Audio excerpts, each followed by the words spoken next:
أما بعد فأعوذ بالله السميع العليم من الشيطان الرجيم. بسم الله الرحمن الرحيم.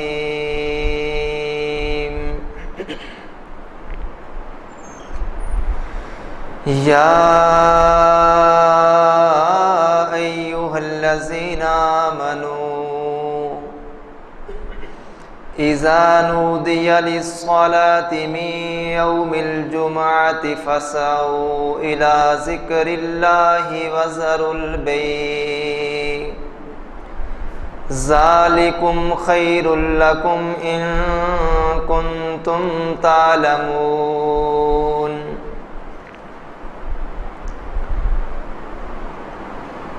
ارشاد باری تعالی ہے، اے ایمان والو،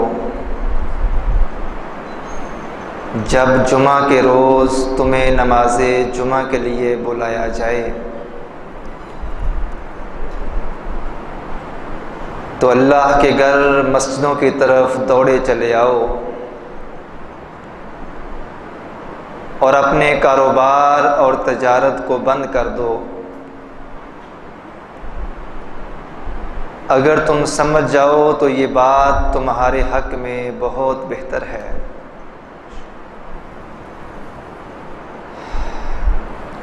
صدق اللہ العظیم و صدق رسولہ النبی الکریم. اللہ خالق العالم کی مختصر حمد و ثنا، جو اکیلا پوری کائنات کے نظام کو بڑی خوبصورتی سے چلا رہا ہے. وہ مالک ہمیشہ سے ہے اور ہمیشہ رہے گا. وہ نہ تھکتا ہے نہ سوتا ہے. سونا تو بڑی دور کی بات، اس مالک دو جہاں کو اونگ تک بھی نہیں آتی. وہ اللہ جس نے کان کی ہڈی سے سنوایا، زبان کی بوٹی سے بلوایا اور آنکھ کی پتلی سے دکھلایا. ان گنت لاتعداد بے شمار ہر قسم کے جائز درود و سلام امام الانبیاء جناب محمد الرسول اللہ صلی اللہ علیہ وآلہ وسلم کی ذات اقدس کے لیے. عزیز بھائیوں، دوستوں، بزرگوں، نوجوان ساتھیوں، قابل عزت، قابل احترام پردہ نشین میری اسلامی روحانی ماؤں بہنوں، میں نے آپ احباب کے سامنے پارہ نمبر 28 سورہ جمعہ کی آیت نمبر 9 آپ احباب کے سامنے تلاوت کی ہے. اس مناسبت سے آج کی ہماری گفتگو کا عنوان ہے جمعہ اور نماز جمعہ. اللہ تعالیٰ کا یہ نظام ہے کہ تلک الرسل فضلنا بعضهم علی بعض. 1,24,000 انبیاء کم و بیش اس دنیا میں تشریف لائے. اتنی بڑی تعداد انبیاء کی، ان کے متعلق اللہ نے فرمایا کہ میں نے بعض نبیوں کو بعض پر فضیلت دی ہے. اور عام انسانوں کی جب بات کی تو فرمایا هل يستوي الذين يعلمون والذين لا يعلمون. گو کہ ساری انسانیت آدم کی اولاد ہے، لیکن کئیوں کو اللہ تعالیٰ نے کئیوں پر فضیلت دے دی ہے. وہ فضیلت علم کے اعتبار سے بھی ہو سکتی ہے، رزق کے اعتبار سے بھی ہو سکتی ہے، حسن کے اعتبار سے بھی ہو سکتی ہے، ایمان کے اعتبار سے بھی ہو سکتی ہے. بہرکیف نبیوں میں بھی اللہ تعالیٰ نے درجے رکھے ہیں، عام انسانوں میں بھی اللہ تعالیٰ نے درجے رکھے ہیں. انسان بھی اللہ کی مخلوق ہے، دن، مہینے، سال بھی اللہ کی نشانیاں ہیں. جس طرح تمام انسان آدم کی اولاد ہیں، اللہ تعالیٰ نے کسی کو بڑا کسی کو چھوٹا، کسی کو امیر کسی کو غریب، کسی کو گورا کسی کو کالا، کسی کو مسلمان اور کئی بد نصیب جو ایمان کی دولت سے خالی ہیں۔ اس اعتبار سے آج کا موضوع انتہائی اہمیت کا حامل ہے کہ ہفتے کے سارے ہی دن اللہ کی نشانیاں ہیں، لیکن دنوں میں یہ خاص لقب اور خاص فضیلت اللہ تعالیٰ نے جمعے کے دن کو دی ہے کہ نبی کریم صلی اللہ علیہ وآلہ وسلم نے اسے سید الایام کہا ہے۔ دنوں کا سردار اللہ تعالیٰ نے جمعے کے دن کو کہا ہے، اور جمعے کے دن کے حوالے سے، اس کی فضیلت کے حوالے سے، اس کے مقام کے اعتبار کے حوالے سے یہی بات کافی ہے کہ قرآن مجید کی 114 صورتیں ہیں، اور ان 114 صورتوں میں سے ایک صورت کا نام ہی اللہ تعالیٰ نے سورہ جمعہ رکھ دیا ہے۔ یہ دن دنوں کا سردار ہے، اور اس دن کی اس قدر اہمیت دین اسلام نے ہمیں بتلائی ہے کہ شروع دن سے ہی اللہ تعالیٰ کے نزدیک دنوں میں سب سے زیادہ اہمیت اور فضیلت والا دن اللہ کے نزدیک جمعہ ہے، اور اللہ تعالیٰ کے نبی صلی اللہ علیہ وآلہ وسلم نے فرمایا جمعے کی برکات کو سمیٹنے کا حکم اللہ تعالیٰ نے یہودیوں کو دیا، مگر انہوں نے ہفتے کے دن کو چنا۔ پھر یہ دن اللہ تعالیٰ نے عیسائیوں پہ پیش کیا تو انہوں نے اتوار کے دن کو چنا۔ اور یہ بات اچھے سے ہمیں سوچ لینی چاہیے کہ رسول اللہ صلی اللہ علیہ وآلہ وسلم سے پہلے یہودی اور عیسائی ان کی عبادت کا دن ہفتہ اور اتوار جو انہوں نے مقرر کیا، تو وہ لوگ جمعے کی شام سے لے کر اگلے ہفتے کی مغرب تک 24 کے 24 گھنٹے اس بات کے پابند تھے کہ آج کا دن عبادت کا دن ہے، اور عبادت کے دن میں کوئی اور کام نہیں کرنا۔ لیکن امت محمدیہ کے لیے اللہ تعالیٰ نے آسانی کس قدر فرما دی، ان کے لیے رخصتیں کس قدر فرما دی۔ فرمایا کہ سارا دن جمعے کا نہیں، بلکہ صرف اور صرف اس وقت تم نے مسجد کی طرف بھاگ کے آ جانا ہے جب خطبہ جمعہ کا ٹائم ہے، نماز جمعہ کا ٹائم ہے۔ اور اللہ نے قرآن کے اندر اس بات کو نقل کر دیا، اذا نودی للصلاۃ من یوم الجمعہ۔ لوگوں میں اللہ تم سے عبادت کے لیے پورے کا پورا دن نہیں مانگتا، بس تم اس وقت خیال کر لینا جب مؤذن آذان دے، اور آذان دے کے تمہیں بلائے کہ جمعے کا ٹائم ہو گیا ہے، فَاسْعَوْا إِلَىٰ ذِكْرِ اللَّهِ۔ احادیث کو اٹھا کے دیکھیں تو ہمیں سمجھ آتی ہے جب جماعت کھڑی ہو جائے تو آرام آرام سے دھیرے دھیرے سکون سے چل کے آؤ، لیکن اللہ کی قدرت پہ قربان جائیے، جمعے اور جمعے کے ایام اور جمعے کا جو ٹائم ہے خطبہ جمعہ کا، نماز جمعہ کا، اس میں کتنی برکتیں ہوگی کہ اللہ تعالیٰ نے فرمایا فَاسْعَوْا، دوڑتے ہوئے آؤ، جلدی کرو، جو کر رہے ہو چھوڑ دو، جہاں پہ ہے وہیں چھوڑ دو، اِلَىٰ ذِكْرِ اللَّهِ، اللہ کی یاد کے لیے اللہ کے گھر مسجد کی طرف دوڑے چلے آؤ۔ اور یہاں پہ یہ بات ایک مسلمان کو اچھے سے سمجھ لینی چاہیے، کوئی قرآن مجید کی اس آیت مبارکہ کا آغاز یا ایھا الذین آمنوا کے الفاظ سے ہو رہا ہے، اور عبداللہ بن مسعود رضی اللہ تعالی عنہ فرمایا کرتے تھے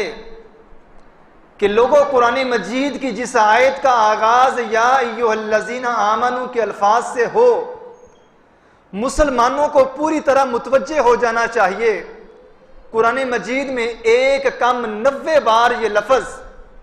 یا ایھا الذین آمنو کا آیا ہے، اور جب کسی آیت کا آغاز یا ایھا الذین آمنو کے الفاظ سے ہو، مسلمانوں کو پوری طرح متوجہ ہو جانا چاہیے، کیونکہ یہ خاص حکم ہے ان لوگوں کے لیے جو دعوے دار ہیں کہ ہم مسلمان ہیں، لا الہ الا اللہ پڑھنے والے ہیں۔ یا ایھا الذین آمنو سے جس بھی قرآن مجید کی آیت کا آغاز ہوتا ہے، لوگوں اس آیت کے فوراً بعد یا تو پھر اللہ تعالیٰ کسی انتہائی اہم بات کا حکم دیتے ہیں، یا پھر اللہ تعالیٰ کسی انتہائی بری چیز سے مسلمانوں کو منع کر رہے ہوتے ہیں۔ اس یا ایھا الذین آمنو کے بعد انتہائی اہم بات کا حکم مل رہا ہے، مسلمانوں، مومنوں، لا الہ الا اللہ پڑھنے والوں، جب نماز جمعہ کا ٹائم ہو جائے، اچھے سے اچھا کاروبار بھی اگر تم کرتے ہو، رزق حلال کا کاروبار بھی اگر کرتے ہو، اس ٹائم میں، اس وقت میں، جمعے کے اوقات میں اگر دکان کھلی رکھو گے، حلال طریقے سے تجارت کرو گے، تو وہ تجارت بھی تمہاری حرام کی ہو جائے گی۔ یہ میں نہیں کہتا، میں نے شروع میں بولا کہ یہ آج کا خطبہ جمعہ انتہائی اہمیت کا حامل ہے، میرے اور آپ کے لیے بہت بڑا لمحہ فکریہ ہے۔ ابھی بھی اس ٹائم کے جمعے کا وقت ہے، لوگ خواب غفلت میں ڈوبے ہوئے ہیں، دکانیں کھلی ہیں، منڈی بازار کھلے ہیں، مسلمان گھروں میں بیٹھے ہوئے ہیں، اور رسول اللہ صلی اللہ علیہ وآلہ وسلم نے فرمایا تھا،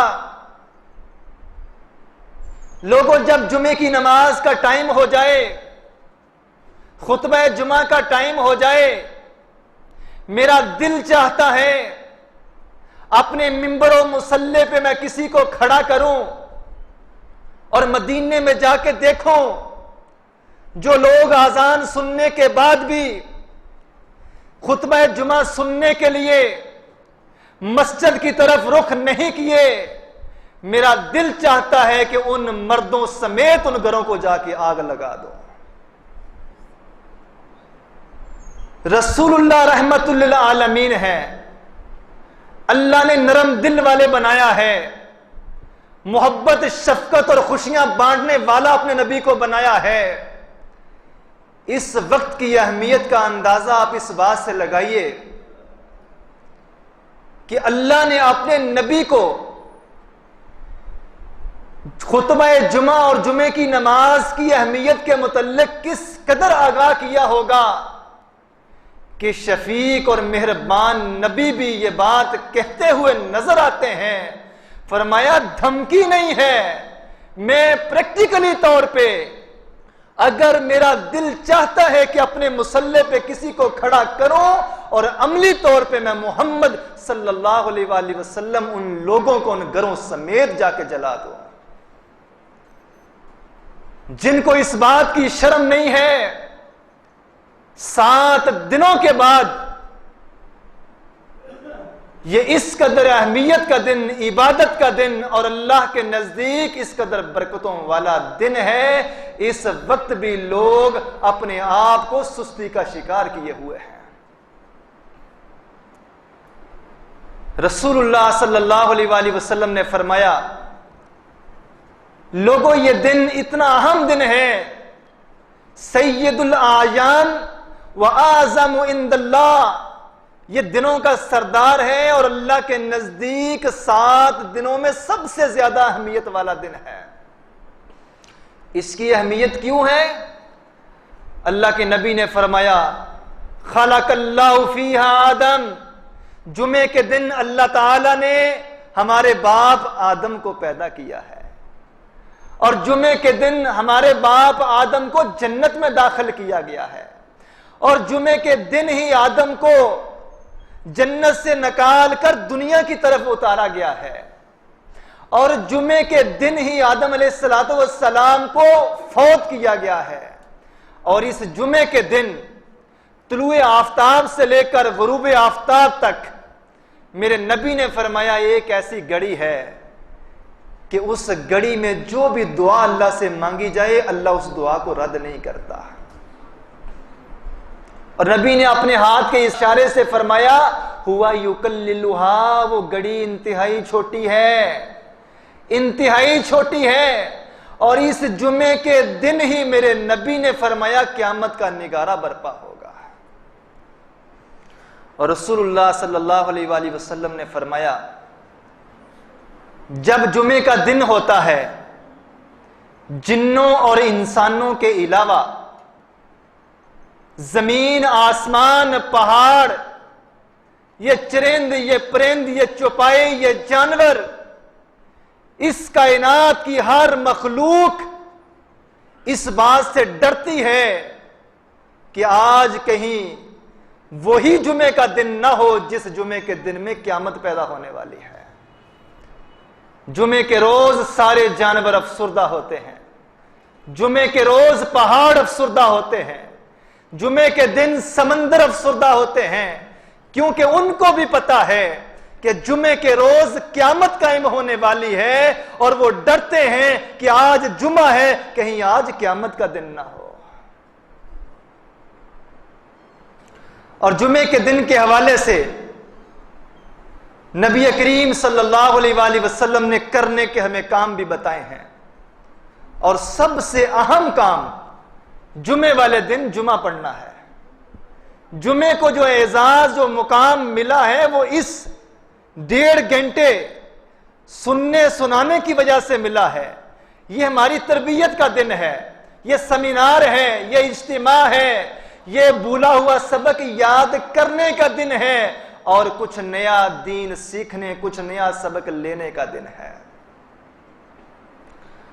اور اس وقت کے لیے میرے نبی صلی اللہ علیہ وآلہ وسلم نے فرمایا،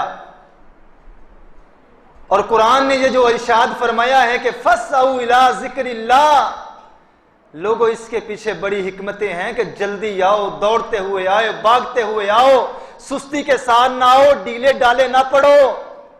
بار بار ٹائم گھڑی کی طرف نہ دیکھو کہ دوسرا خطبہ شروع ہونے کے قریب ہی جانا ہے، نقصان کر بیٹھو گے، نقصان بھی بہت بڑا۔ اللہ کے رسول صلی اللہ علیہ وآلہ وسلم نے فرمایا جمعے کے دن فرشتے آنے والوں کا نام لکھتے ہیں، وہ فرشتے آنے والوں کا نام لکھتے ہیں، اول فالاول، جو سب سے پہلے آتا ہے اس کا نام سب سے اوپر، جو اس کے بعد آتا ہے اس کا نام اس سے نیچے، جو اس کے بعد آتا ہے اس کا نام اس سے نیچے۔ میرے نبی نے فرمایا آنے والوں کی لسٹ تیار ہوتی ہے، اور یہ حاضری، یہ رجسٹر جمعے کے بعد رب کبریا کے سامنے پیش کیا جائے گا، رب کبریا کے سامنے پیش کیا جائے گا۔ پوری دل جمی سے بیٹھیں اور سنتے جائیے اور شرماتے جائیے۔ نبی نے فرمایا نام لکھے جاتے ہیں، رجسٹر تیار ہوتا ہے، حاضری لگ رہی ہے، اٹینڈنس ہو رہی ہے، اور ہر آنے والے کا نام فرشتے ترتیب سے لکھ رہے ہیں۔ لیکن افسوس جب خطیب خطبہ شروع کر دیتا ہے، وہ منبر پہ چلا جاتا ہے، فرشتے کیا کرتے ہیں؟ فَجَاءُوا يَسْتَمِعُونَ، وہ بھی مسجد کے دروازے سے اٹھتے ہیں، رجسٹر بند کرتے ہیں اور مسجد میں آ کے بیٹھ کے خطبہ سننا شروع کر دیتے ہیں۔ جتنوں کی حاضری لگنی تھی لگ گئی۔ باتیں کافی سخت ہیں لیکن کسی کی دل آزاری مقصود نہیں ہے۔ میں اپنی اور آپ کی اصلاح کی جستجو اور تڑپ لیے یہ باتیں آپ سے کر رہا ہوں۔ اگر نبی کا فرمان نہ ہوتا، محمد الرسول اللہ پہ اترنے والے قرآن کی بات نہ ہوتی، تو میں کبھی یہ باتیں جو آپ کو ابھی میری بری لگ رہی ہیں، میری باتیں آپ کو تکلیف دے رہی ہیں، میں کبھی یہ باتیں نہ کرتا۔ لیکن کیا کروں، حقیقت سے نظریں نہیں چرائی جا سکتی۔ میں اور آپ اپنے آپ کو یہ کہہ کر، یہ سوچ کر مطمئن کر سکتے ہیں، دل کو تسلی دے سکتے ہیں، پانی نہیں تھا، لائٹ نہیں تھی، بازار گیا ہوا تھا، لیٹ اٹھا ہوں، کھانا کھانا تھا، کپڑے پریس نہیں تھے، یہ ساری وہ چیزیں ہیں جو نہ کرنے کے بہانے ہیں۔ جب نہیں کرنا تو 100 بہانے انسان کو مل جاتے ہیں، اور جب کچھ کرنا ہے، کچھ لینا ہے، اور جب پتہ ہے کہ آج اللہ کے فرشتے حاضری لگانے کے لیے آئے ہوئے ہیں، جب اس بات کا علم ہے کہ آج میری حاضری، میرا نام میرے رب کبریا کے سامنے پیش ہونا ہے، جب اس بات کا علم ہے کہ پہلے جاؤں گا، میرے نبی نے فرمایا 1 اونٹ کی قربانی کا ثواب ملے گا، دوسری گھڑی میں جاؤں گا، لیٹ جاؤں گا، 1 گائے کی قربانی کا ثواب دے دیا جائے گا، اس سے لیٹ جاؤں گا، 1 مینڈے 1 چھترے کی قربانی کا ثواب دے دیا جائے گا، اس سے لیٹ جاؤں گا، 1 مرغی صدقہ کرنے کا ثواب ملے گا، اس سے لیٹ جاؤں گا، 1 انڈا اللہ کے راستے میں صدقہ کرنے کا ثواب ملے گا۔ یہ ساری وہ چیزیں ہیں جو میں ہزاروں روپے لگا کے اللہ کے سامنے صدقہ کرنے کی، قربانی کرنے کا ثواب اور فضیلت لیتا ہوں، لیکن اللہ کے فرشتے یہ اعزاز، یہ تقسیم، یہ نعمتیں بانٹ رہے ہوتے ہیں، مگر ہمیں جاگ ہی نہیں آتی ہے۔ میرے نبی نے فرمایا فرشتے رجسٹر بند کرتے ہیں اور وہ بھی آ کے بیٹھ کے سننا شروع کر دیتے ہیں۔ بات تلخ ضرور ہے، میں یہ نہیں کہتا کہ بعد میں آنے والوں کا جمعہ نہیں ہوتا، جمعے کی جو واجبیت ہے، فرضیت ہے، وہ پوری ہو جائے گی، جتنے آ چکے ہیں ان کی بھی، اور جو اس کے بعد آئیں گے ان کی بھی، جو نماز کے قریب آئیں گے ان کا بھی ہو جائے گا، لیکن جو نام اللہ کے پاس جانے ہیں اس نام کو لکھوانے سے ہم لوگ محروم ہو جائیں گے۔ یہ چھوٹا نقصان نہیں ہے، بہت بڑا نقصان ہے۔ نماز پڑھنے سے جمعہ ہو گیا، لیکن جو عزتیں، جو برکتیں، جو اعزاز، جو شرف پہلے آنے والے، پہلی صف والے، پہلے لمحوں میں آنے والے، خطبہ شروع ہونے سے پہلے مسجد میں موجود ہونے والے لے گئے ہیں، بعد میں آنے والے میرے وہ بھائی اس سے محروم ہو چکے ہیں۔ اللہ ہمیں اپنی سستیوں کو دور کرنے کی توفیق عطا فرما دے۔ اگر ہم یہ ارادہ کر لیں، یہ جستجو کر لیں کہ آج میرے رب سے ملاقات کا دن ہے، آج کا دن میرے لیے اس لیے اہم ہے کہ آج فرشتے میرا نام آسمان کی بلندیوں پہ جا کے میرے اللہ کے سامنے لیں گے، پھر شاید کسی حد تک میں اس سستی سے باز آ جاؤں۔ یہ اتنا اہم دن ہے۔ رسول اللہ صلی اللہ علیہ وآلہ وسلم نے فرمایا، جو بندہ اچھے سے غسل کرتا ہے، وَكَبَّرَ، اور جلدی مسجد میں آتا ہے، وَدَنَا مِنَ الْإِمَامِ، اور امام کے قریب ہو کر بیٹھتا ہے، جلدی آتا ہے، غسل کر کے آتا ہے، امام کے قریب ہو کے بیٹھتا ہے، اور دوران خطبہ کوئی لغو بات نہیں کرتا۔ یہ لغو بات ہے کیا؟ اس حدیث کے بعد میں یہ بات آپ کے سامنے رکھتا ہوں۔ اور کوئی لغو بات، فضول حرکت نہیں کرتا۔ رسول اللہ صلی اللہ علیہ وآلہ وسلم نے فرمایا، کان لہ بکل خطوۃ، حدیث سنیے اور دل خوشی سے باغ باغ ہو جاتا ہے۔ میرے نبی نے فرمایا، جو بندہ یہ کام کر لے، جلدی آئے، غسل کر کے آئے، صاف ستھرا لباس پہن کے آئے،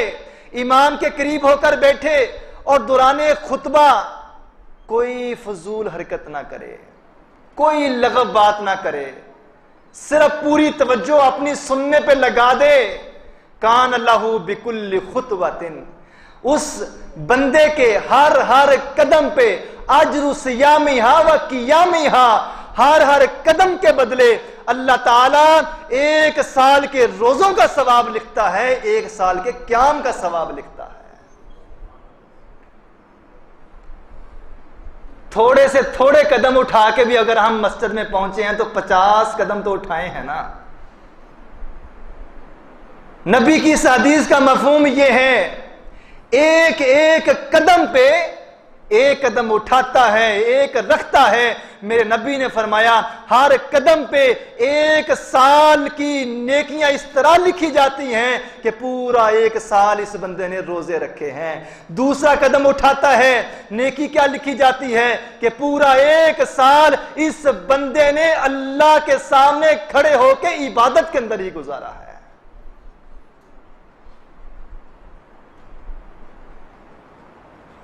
اس نعمت سے محروم نہ ہو، اس نیکی سے اپنے آپ کو محروم نہ کریں۔ اور میں تو اکثر یہ بات کرتا ہوں، انسان اپنی مرضی سے چل کے مسجد میں نہیں آتا، کیونکہ ہماری سانسیں ہماری اپنی نہیں ہیں، ہمارا پورا جسم ہمارے اللہ کے ہاتھ میں ہے۔ لوگوں اگر مجھ سے لیٹ ہو رہی ہے نا تو مجھے غور کرنا چاہیے کون سی غلطی ہوئی ہے کہ وقت پہ نہیں پہنچ سکا۔ جب میں یہ کہتا ہوں نا کہ میں آ نہیں سکتا، میں جا نہیں سکتا، میں پہنچ نہیں سکتا، آیا ہی نہیں گیا، جایا نہیں گیا، سچی بات یہ ہے جو پہلے آ گئے ہیں ان کا بھی کوئی کمال نہیں ہے، ان کو اللہ لے آیا ہے، اور ان کو اس بات کا اپنے رب کا جتنا شکر کر سکتے ہیں وہ کم ہے۔ نیکی اگر انسان کرتا ہے تو اللہ کی توفیق سے کرتا ہے، اگر کوئی نیکی انسان نہیں کر پاتا، اس سے محروم ہو جاتا ہے، یہ بھی کوئی نہ کوئی اس کے گناہوں کی نحوست ہوتی ہے۔ کیونکہ جب میں نہیں آتا، میں لیٹ ہوتا ہوں، میں پہنچ نہیں پاتا، مجھے سوچنا چاہیے کون سی ایسی غلطی ہوئی ہے کہ میرے رب نے مجھے نیکی کے کام میں پیچھے رکھا ہے اور نیکیوں سے مجھے محروم کر دیا ہے۔ اس اللہ کے سزا دینے کے بڑے طریقے ہیں۔ وہ جب کسی کو اس کے گناہوں کی وجہ سے پکڑتا ہے، سزا دیتا ہے، تو وہ رزق بند نہیں کرتا، وہ انسان کے ہاتھ پاؤں نہیں توڑتا، وہ انسان کی زبان بند نہیں کرتا، کانوں کی سماعت نہیں چھینتا، بلکہ وہ اللہ چھینتا ہے تو نیکی کی توفیق چھین لیتا ہے۔ اللہ سے دوری کی نشانیاں ہیں، ایمان کی کمزوری کی نشانیاں ہیں کہ 7 دن کے بعد بھی میں وقت پہ مسجد میں نہ آ سکوں، یہ میرے اور آپ کے لیے لمحہ فکریہ ہے، میرے اور آپ کے لیے ایمان کا جائزہ لینے کا لمحہ ہے کہ آخر کیا وجہ ہے کہ میں نیکی کے کاموں میں پیچھے ہو رہا ہوں۔ جب اتنی بڑی فضیلتیں میرے محمد الرسول اللہ نے مجھے بتلا دی ہیں، اس کے باوجود اگر میں پیچھے رہتا ہوں تو مجھے اپنے رب سے نیکی کی توفیق بھی مانگنی چاہیے، اور جو سستیاں میرے اندر آ گئی ہیں اللہ تعالیٰ سے دعا کریں کہ اللہ تعالیٰ میری ان سستیوں کو چستیوں میں بدل دے۔ جب ہم مسجد میں پہنچ چکے ہیں تو سب سے پہلا کام آ کے یہ کرنا ہے، نبی کریم صلی اللہ علیہ وآلہ وسلم نے فرمایا، سلیک غطفانی نبی کے صحابی ہیں، کہتے ہیں کہ جمعے کے دن جب میں مسجد میں داخل ہوا تو رسول اللہ صلی اللہ علیہ وآلہ وسلم خطبہ دے رہے تھے، میں لیٹ ہوا، آ کے بیٹھ گیا، رسول اللہ صلی اللہ علیہ وآلہ وسلم دوران تقریر، دوران خطبہ رکتے ہیں اور مجھے کہتے ہیں، یا سلیک قم، یا سلیک قم، اے سلیک اٹھ جا، فَلْيُصَلِّ رَكَعَتَيْن، اٹھ کے پہلے 2 رکعت نماز ادا کر۔ بہت سارے بھائیوں کو میں دیکھتا ہوں آتے ہیں مسجد میں اور آنے کے ساتھ ہی بیٹھ جاتے ہیں، یہ طریقہ سنت کے خلاف ہے۔ نبی کریم صلی اللہ علیہ وآلہ وسلم نے فرمایا، منبر پر خطیب کے چڑھنے سے پہلے، خطبہ شروع ہونے سے پہلے اگر آپ مسجد میں آ جاتے ہیں، 2 4 6 8 جتنی اللہ نے توفیق دی وہ سنتے ادا کریں، لیکن جب خطیب خطبہ شروع کر چکے تب کم از کم 2 رکعتیں آ کے بیٹھنا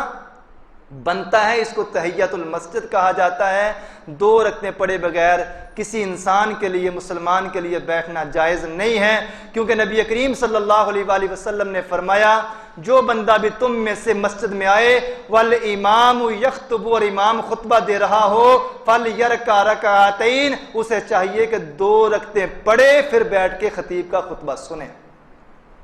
ایک مسئلہ. دوسرا انتہائی اہم مسئلہ، بڑے بڑے پڑھے لکھے لوگوں کو بھی میں دیکھتا ہوں، اللہ آپ لوگوں کی حفاظت فرمائے، بعض اوقات انسان لا علمی میں یہ کام کر بیٹھتا ہے لیکن اسے پتہ نہیں ہوتا کہ اس کی سنگینی کتنی ہے. چند لمحے پہلے میں نے لغو بات کی آپ کے سامنے، تعریف کی تھی کہ لغو اور فضول حرکت کسے کہا جاتا ہے. رسول اللہ صلی اللہ علیہ وآلہ وسلم نے فرمایا لغو حرکت یہ ہے کہ میں اپنے کپڑوں کو ہی دیکھتا رہوں، میں اپنے ناخنوں کو ہی کھرچتا رہوں، میں زمین سے تنکے اٹھاؤں، میں کبھی اس کی طرف دیکھوں کبھی اس کی طرف دیکھوں، اور یہ بھی لغو حرکت ہے. میرے نبی نے فرمایا جو شخص خطبہ جمعہ کے دوران دو بولنے والوں کو یہ کہے کہ چپ ہو جاؤ، فقد لغوتا، اس نے بھی لغو حرکت کی ہے. آپ باریکی دیکھیے حدیث کے لفظوں کی. ایک تو خود نہیں بولنا، دوسرا یہ ہے کہ اگر تم دیکھو کوئی بول رہا ہے اس کو یہ کہنا نہیں ہے کہ چپ ہو جاؤ، اس لیے اس کو نہیں کہنا دو بول رہے ہیں ان کا بھی شور، تیسرا ان کو چپ کروائے گا اس کا بھی شور. یعنی کہ دوسرے لوگوں کی توجہ اگر آپ کی باتوں کی طرف ہو جائے تو سارے کا سارا جرم اور گناہ آپ کے کھاتے میں لکھا جائے گا. اور نبی کریم صلی اللہ علیہ وآلہ وسلم نے فرمایا جب خطیب خطبہ دے رہا ہے لغو حرکت نہیں کرنی، اور لغو حرکت یہ بھی ہے کہ کوئی بول رہا ہے تو آپ اس کو خاموش کروا رہے ہیں، اور لغو حرکت یہ بھی ہے کہ آپ آئے بعد میں ہیں اور کوشش یہ کر رہے ہیں کہ پہلی دوسری تیسری صف میں مجھے جگہ ملے، گردنوں کو پھلان کے دوسروں کو پیچھے پیچھے کر کے بیٹھنا آ کے، یہ بھی لغو حرکت ہے. جس کو جہاں پہ جگہ ملے اسی جگہ بیٹھ جائے، کیونکہ یہ لمحے اتنے اہم لمحے ہیں جب اللہ اور اس کے رسول کی بات ہو رہی ہے، کسی اور چیز کی طرف دیکھنا بنتا ہی نہیں ہے. کسی اور چیز کی طرف توجہ کریں گے، نبی کریم صلی اللہ علیہ وآلہ وسلم نے یہاں تک فرمایا کہ اس شخص نے اپنے جمعے کا اجر اور ثواب ضائع کر لیا ہے. یہ میں نہیں کہتا، حدیث اللہ کے نبی کے. اور آپ اندازہ کریں اگلی حدیث سے، ابی بن کعب کہتے ہیں کہ اللہ کے پیغمبر خطبہ دے رہے ہیں اور اللہ کے نبی نے سورہ ملک پڑھی، تو ابو ذر رضی اللہ تعالیٰ عنہ میری طرف دیکھتے ہیں اور اشارے سے مجھے پوچھتے ہیں کہ یہ سورت کب نازل ہوئی ہے. علمی بات ہے، سیکھنے کی طلب ہے. ہمارے ہاں اگر لغو حرکت ہوتی ہے تو سیکھنے کی وجہ سے نہیں ہوتی. اور صحابی دو آپس میں بات کیا کر رہے ہیں، ابی بن کعب کہتے ہیں کہ ابو ذر نے اشارے سے مجھے پوچھا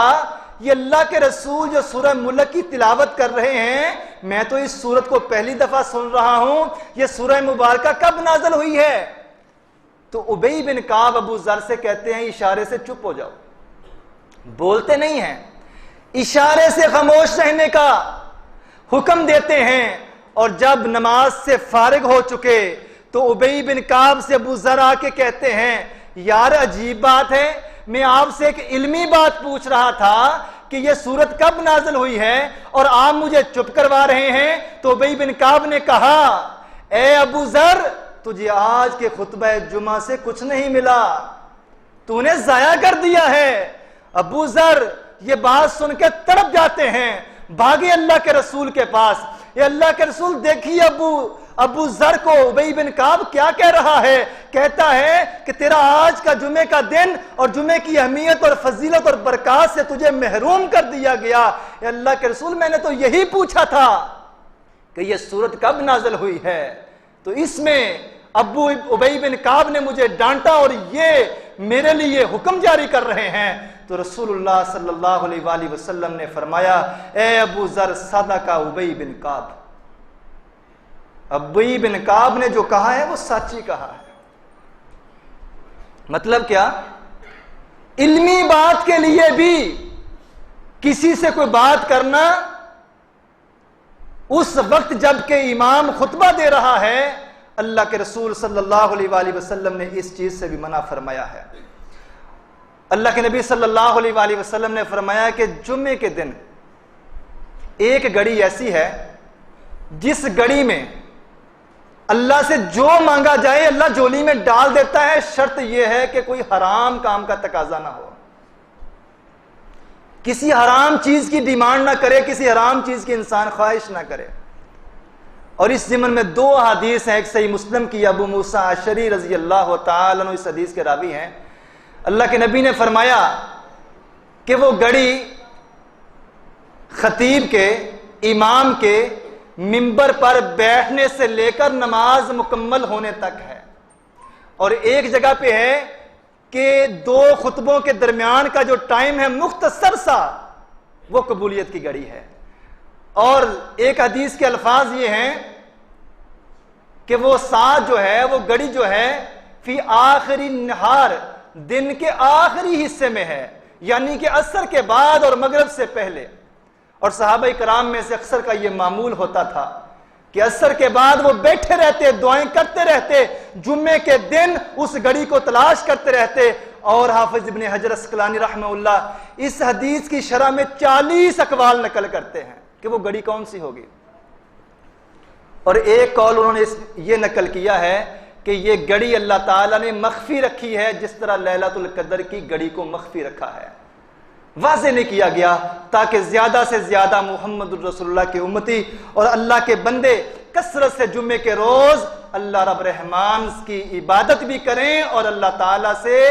دعا بھی کثرت سے کریں۔ سیکنڈ لاسٹ بات، نماز جمعہ کے بعد سنتوں کا معاملہ۔ اکثر ساتھیوں کو دیکھتے ہیں کہ نماز مکمل کی ہے اور بھاگنے کی کرتے ہیں، جبکہ رسول اللہ صلی اللہ علیہ وآلہ وسلم نے فرمایا کہ جو بندہ جمعے کی فرض نماز سے فارغ ہو جائے اسے چاہیے کہ فَلْيُصَلِّ 4 رکعۃ، کہ وہ 4 رکعتیں پڑھنے سے پہلے مسجد سے باہر نہ جائے۔ اکثر پوچھا جاتا ہے کہ نماز جمعہ کے بعد کتنی سنتیں ادا کرنی ہیں۔ رسول اللہ صلی اللہ علیہ وآلہ وسلم کا اپنا عمل یہ تھا کہ اللہ کے رسول صلی اللہ علیہ وآلہ وسلم گھر جا کے بھی 2 رکعت سنت ادا کیا کرتے تھے، اور اپنی امت کو حکم کیا دیا، صحیح مسلم کی حدیث ہے کہ جو بندہ جمعے کی نماز فرض ادا کرے اس کے بعد اسے چاہیے فَلْيُصَلِّ 4 رکعتاً، کہ وہ 4 رکعت سنت ادا کرنے کے بعد مسجد سے باہر جائے۔ اور جمعے کے دن سب سے اہم کام ہے کہ نماز جمعہ ادا کرنی ہے، اور امام کے خطبہ شروع کرنے سے پہلے مسجد میں آنا ہے۔ ابھی تک کی گفتگو میں میں نے آپ احباب کے سامنے یہ بات رکھی ہے کہ یہ گھڑی 1-1.5 گھنٹے کی کتنی اہمیت کی حامل ہے، اس کو گنوانے والا کس قدر خسارے میں ہے۔ اگلی بات، جمعے کے روز نبی کریم صلی اللہ علیہ وآلہ وسلم نے فرمایا کہ سورہ کہف کی تلاوت کیا کرو، اور فائدہ کیا ہوگا؟ ازالہ، اللہ کے نبی نے فرمایا جو بندہ جس مقام پہ کھڑا ہو کے بیٹھ کے سورہ کہف کی تلاوت کرتا ہے، 15ویں پارے کے درمیان میں اس سورت کا آغاز ہوتا ہے سورہ کہف، اور 16ویں پارے کے پہلے 3 رکوع تک یہ سورہ چلتی ہے۔ اللہ کے نبی نے فرمایا جو بندہ سورہ کہف جمعے والے دن پڑھتا ہے، ازالہ نورن، اس بندے کے لیے نور کر دیا جاتا ہے جس جگہ وہ بیٹھا ہے، وہ بین العتیق، جہاں پہ بیت اللہ ہے۔ اگر گلشن کالونی میں بیٹھ کے سورہ کہف کی جمعے کے روز تلاوت کر لی، نبی کی بشارت ہے کہ یہاں سے لے کر بیت اللہ، اللہ کے گھر تک اس بندے کے لیے نور ہی نور کر دیا جاتا ہے۔ اور ایک دوسری حدیث کے الفاظ ہیں کہ اس بندے کے لیے اس جمعے سے لے کر اگلے آنے والے جمعے تک نور کر دیا جاتا ہے۔ اس نور سے مراد یہ ہے کہ اس بندے کے لیے تمام رستے کھلتے چلے جاتے ہیں، اس کے تمام کاموں کا ذمہ دار اللہ بن جاتا ہے، اس کے کاموں میں آسانیاں پیدا ہو جاتی ہیں۔ اللہ تعالیٰ اسے نقصان سے بچا لیتا ہے، اللہ تعالیٰ کی مدد ہر حال میں اس کے شامل حال ہوتی ہے۔ یہ معنی ہے نور کا۔ آخری بات، جمعے کے روز کثرت سے محمد الرسول اللہ صلی اللہ علیہ وآلہ وسلم پہ درود پڑھنا۔ میرے نبی صلی اللہ علیہ وآلہ وسلم نے فرمایا، جو مجھ محمد پہ ایک بار درود پڑھتا ہے اللہ اس بندے کے 10 درجے بلند کر دیتا ہے، 10 خطائیں اللہ اس کی معاف کر دیتا ہے، اور اللہ تعالیٰ اس کے اوپر 10 رحمتیں اپنی نازل فرما دیتا ہے۔ صرف ایک بار جو کہتا ہے اللہم صلی علی محمد وعلی آل محمد، اتنا تو سب کو آتا ہے، یہ حدیث سے ثابت ہے۔ سارا درود ابراہیمی نہیں پڑھ سکتے، اللہم صلی علی محمد وعلی آل محمد اتنا پڑھیں۔ فائدہ کیا ہوگا؟ ایک ایک بار پڑھنے پہ انسان کے لیے رحمتوں کا بھی نزول ہے،